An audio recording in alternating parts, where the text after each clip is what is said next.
அப்படி இன்னொரு பக்கம் பார்த்தீங்கன்னா மேட்டுப்பாளையம் தொகுதி 2021 சட்டமன்ற தேர்தலில் அதிமுக சார்பில் செல்வராஜ் நிற்கிறாரு, திமுக சார்பில் ஆர் சண்முக சுந்தரம் நிற்கிறார். இந்த ரெண்டு பேருக்கும் மத்தியில் வாக்கு வித்தியாசம் பார்த்தீங்கன்னா 2456 வாக்குகள் வித்தியாசத்தில் தான் செல்வராஜ் அவர்கள் வெற்றி பெறாரு. கிட்டத்தட்ட 25 ஆண்டுகளாக அதிமுக கோட்டை என்று அழைக்கப்படக்கூடிய மேட்டுப்பாளையம் தொகுதியில் இவ்வளவு அதிகமான வாக்குகள் வாங்கின ஒரே வேட்பாளர் இந்த ஆர் சண்முக சுந்தரம், அதாவது டிஆர்எஸ் என்று அழைக்கப்படக்கூடிய அந்த பகுதி மக்களால் டிஆர்எஸ் அழைக்கப்படக்கூடிய சண்முக சுந்தரம் அவர்கள் தான் அந்த வாக்குகளை வாங்கியிருக்கதா ரொம்ப பெருமிதமாகவே பேசிட்டு இருந்தாங்க.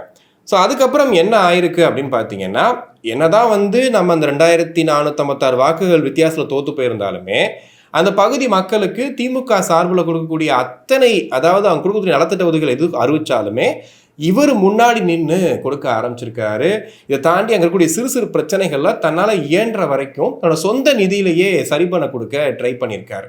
ஸோ எங்கே பார்த்தாலுமே அவருடைய பேர் எல்லா இடங்கள்லையுமே டிஆர்எஸ்ங்கிறது செல்வராஜ் எம்எல்ஏவாக இருக்கிறத தாண்டி இவரோட பேரும் அங்கே பயங்கரமாக ரிஜிஸ்டர் ஆக ஆரம்பிச்சிருக்கு கடந்த 5 ஆண்டுகளில். இப்படி பார்க்கும்போது அந்த பகுதி மக்கள் என்ன பண்ணுறாங்கன்னா, இந்த வாட்டி திமுக வேட்பாளராக டிஆர்எஸ் அவர்களை அறிவிச்சா கண்டிப்பாக அவர் வெற்றி பெறதுக்கு வாய்ப்பு இருக்குது அப்படின்ற மாதிரிலாம் சொல்ல ஆரம்பிச்சிருக்காங்க. இதை எப்படி இவ்வளோ கான்ஃபிடென்ட்டாக நான் சொல்கிறேன் அப்படின்னா, நாங்கள் தமிழ்நாடு ஃபுல்லாக எல்லா தொகுதிகள்லையும் போயிட்டு உங்களுக்கு உங்கள் தொகுதியில் யார் வெற்றி பெறுவாங்க அப்படின்னு சொல்லிட்டு நாங்கள் பைட்ஸாக கேள்விதான் கேட்டுட்ருக்கோம். ஒரு கருத்து கணிப்பாக நாங்கள் அதை பண்ணிகிட்ருக்கோம்.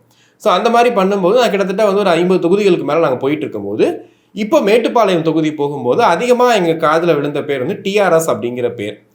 சரி, இப்போ என்ன, ஏன் அவருக்கு சீட்டு கொடுக்கல அப்படின்ற மாதிரி கேட்டிங்க அப்படின்னா, கடைசி வரைக்கும் அவருக்கு தான் சீட்டு. கண்டிப்பாக அவரை சீட்டு கொடுத்து திமுக வேட்பாளர் நின்னாரு அப்படின்னா மேட்டுப்பாளையம் தொகுதியில் இந்த ஒரு கேர்ஸ் இருக்கு இல்லையா, இத்தனை ஆண்டுகள் அதிமுகவோட கோட்டை அப்படின்னு, அது கண்டிப்பாக திமுக கோட்டையாக மாறுறதுக்கான வாய்ப்புகள் இருக்குன்னு சொல்லி அந்த பகுதி மக்களே நம்ம பைட்லேயே நிறைய சொல்லியிருந்தாங்க.